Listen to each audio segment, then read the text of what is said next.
Здравейте! Аз съм Иванина, това е Ян. Той ще ни прави компания в днешното видео. Това е моето първо видео. Исках да ви разкажа повече за перманентното изправяне, тъй като много от вас ме питаха, писаха ми, искат да знаят повече. Затова реших да направя едно видео, в което да ви дам цялата информация, която ви е нужна. Аз започнах да си правя такова изправяне през 2017 година. За моя 30-ти рожден ден моята фризьорка и приятелка ми подари перманентно изправяне в нейния салон. Аз цял живот съм имала много фризи хер, много такава стърчаща, бухнала, непокорна коса, нито къдрава, нито права, чуплива. И съм се опитвала по всевъзможни начини да я изправям. Даже съм я гладила с ютия, като бях по-малка и нямаше такива преси като сега. Което е ужасно, разбира се. Косата ми след това изгоря и цъфна и беше просто трагедия. Но както и да е. Татя ми, аз я попитах, няма ли някакво средство, с което косата перманентно да се изправи. И тя проучи и намери такъв продукт. Марката се казва Кьон, мисля, че. Не знам дали я произнасям правилно. Пише се K-E-U-N-E, ако не се лъжа. Това изправяне беше, то е химично изправяне, нещо като къдрането е. Отнема 4 часа, доста е трудоемко. Първо се нанася химикала, който съдържа формалдехид и е доста, така мирише доста силно. Даже ни заболя главата, все пак това са 4 часа дишаме този химикал.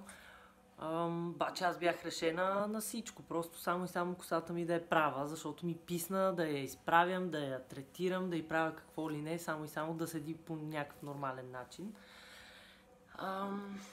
И така, 4 часа, първо се нанася химикала, този, който е с формалдехид. Оставя се да подейства 30 минути, след това се измива, косата се изсушава с сешоар, изправя се. След това на права коса се нанася кератина, който всъщност възстановява косата след това химическо третиране, защото си е доста изтощаващо за косата.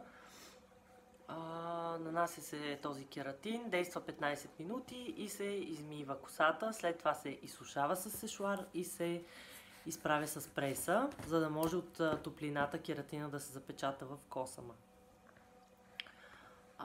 Аз останах много доволна, защото косата ми беше лъскава, права, прекрасна. Просто за такава коса съм си мечтала цял живот. Моята коса по принцип е матова, никога не блести, няма никакъв блясък. Но тази процедура я направи супер лъскава и красива. И не трябваше да я мия 2 дена, след което я измих. Косата има тази миризма на този силен химикал, няма как просто. И след няколко месеца вече забелязах, че косата ми започна да се изтощава, изсуши се супер много. Може би е трябвало да нанеса някаква допълнителна грижа, някакви маски за коса, някакви ампули, нещо. Аз не направих абсолютно нищо, просто се кефех, че косата ми е права.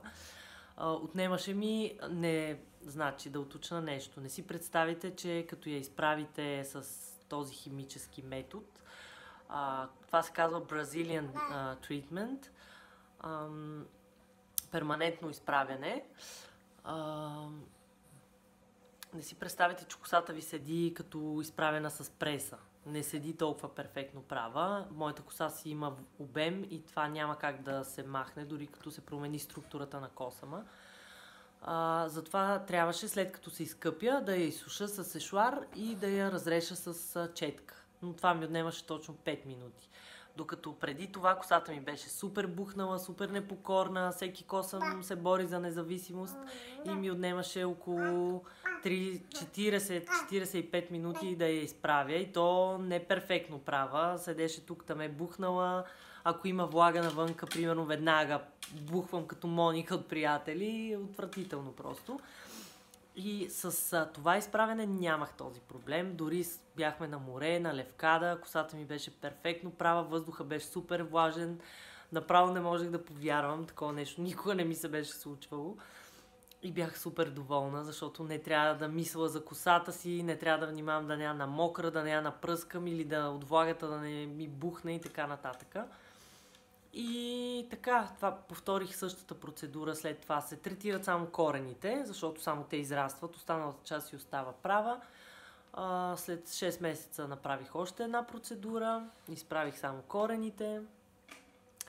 И единственият негатив е на това, че косата се изсушава и че започва да се чупи на такива малки косъмчета, започва да падат от нея и изпръхва, става една като изгорена седи. То си е изгаряне, няма как, просто трябвало е да направя някаква допълнителна процедура за възстановяване.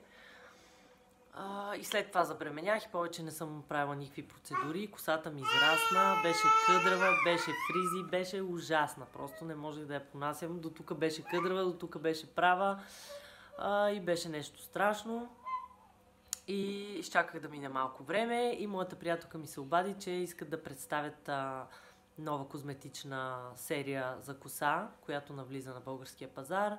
Марката се казва Тахе. Те са испанска марка за козметични продукти. Тяхното изправяне се казва шампу тритмент. Няма нищо общо с другото. Няма кератин, няма формалдехиди, няма никакви такива вредни химикали, силни вещества. Още с нанасянето усетих разликата, защото миришеше на ябълка, миришеше много приятно.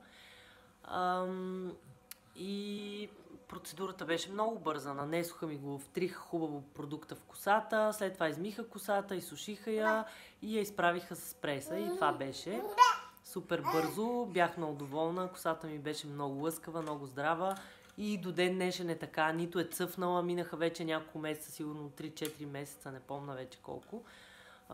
Косата ми си е абсолютно здрава, лъскава, седи малко на вълни. Сега не съм се старала да я изправя много хубаво, просто я сресах и я изсуших с сешуар.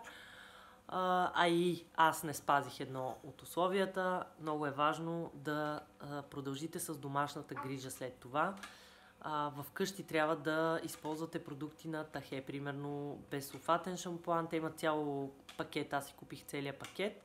Безсулфатен шампуан с маска за коса и с друга маска, която е без отмиване. Тя се напръсква в корените само и се оставя да действа.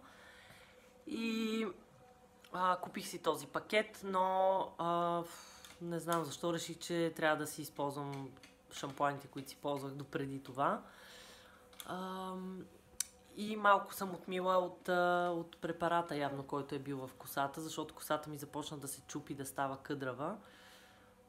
Но пък от друга страна съм доволна от тази процедура, защото косата ми остана здрава, лъскава е, много е такава жива.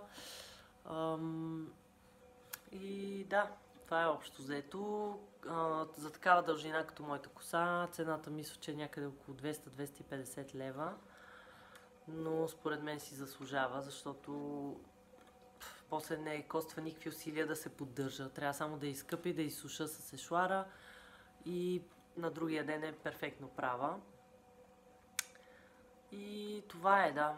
Не се сещам за нищо повече. Ако имате някакви въпроси, ще се радвам да ми пишете и ще ви отговоря. Чао, чао!